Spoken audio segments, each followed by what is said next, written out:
The process of closing the estate begins with filing a final accounting. The final accounting is literally what it sounds like. You are going to restate again the assets of the estate. If anything was liquidated, you're going to also indicate that this was sold. You are going to itemize the amount of compensation that has been paid to the attorney, the personal representative, and any other professionals that have been retained by the personal representative on behalf of the estate. Some estates may need a professional appraiser to determine the valuation of certain assets. You might need a CPA to assist with certain taxes that have to be filed. You may actually need to bring in someone to value a business. These are all people that have to be compensated in some way, and you have to let the people that are being that were compensated be listed in the final accounting.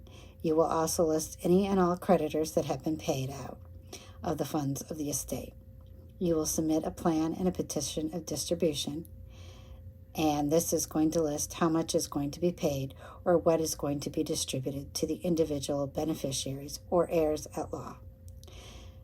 Now, if you have consents from people involved, then you're going to, if you don't have consents from people involved, then you're going to have to serve them, and then there's a set period of time in which they can object.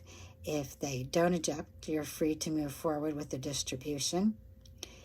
And it's important that we make those necessary distributions to the beneficiaries or heirs at law until after they have waived the accounting or they have gotten received the recounting notice and they've had the 30-day period to object.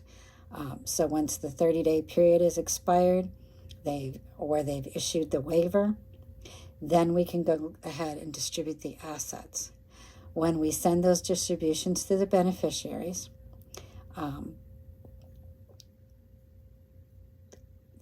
we can do that by mail from the personal representative, or they can come into the attorney's office to pick up their checks. We're going to include a copy of a receipt and ask them to sign it. In general, most people will go ahead and sign the receipt. Occasionally, there's people that will refuse to sign the receipt, but we can use the cash check as proof that they have accepted their distribution.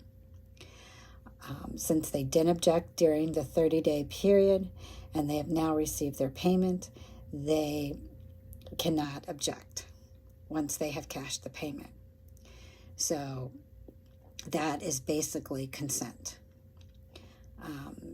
No one's objected to the distributions.